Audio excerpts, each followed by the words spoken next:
இன்றைய நாளுக்கான கர்த்தர் தந்த பைபிள் வசனம். ஸ்திரியானவள் தன் கர்ப்பத்தின் பிள்ளைக்கு இறங்காமல் தன் பாலகனை மறப்பாளோ? அவர்கள் மறந்தாலும் நான் உன்னை மறப்பதில்லை.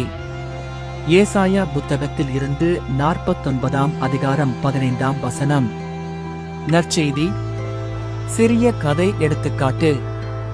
ஒரு சிறுவன் குழந்தையாக இருக்கும்போது தனது தாயால் அனாதை இல்லத்திற்கு சேர்க்கப்பட்டான்.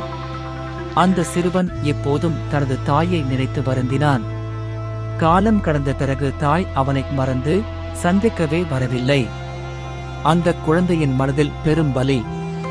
ஆனால் அந்த சிறுவன் அன்போடும் கல்வியோடும் பராமரித்து வளர்ந்தான். தேவனுடைய கிருபையோடு அவர் தனியாக இருந்தாலும் தேவன் அவனை ஒருபோதும் மறக்கவில்லை.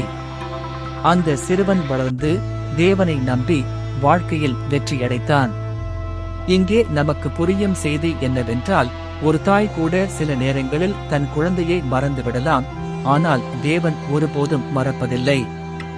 அவர் எப்போதும் நம்மை கண்களில் வைத்து கவனித்து கரங்களில் சுமந்து நடத்துகிறார். ஜெபம்.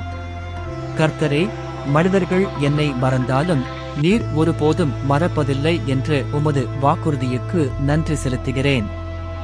என் வாழ்க்கையில் என்னை தாங்கி நடத்துகிற உமது கருணையும் அன்பும் என்றும் நிலைத்திருக்கட்டும். என்னை ஒருபோதும் தனியாக விடாமல் உமது கரங்களில் பாதுகாத்து நடத்தி என் வாழ்வியல் எல்லா நாட்களிலும் உமக்கே சாட்சியாக வாழச் செய்க. இவ்வளவும் எங்கள் இரட்சகரும் இயேசு கிறிஸ்துவின் நாமத்தில் ஜெபிக்கிறேன், பிதாவே. ஆமென்.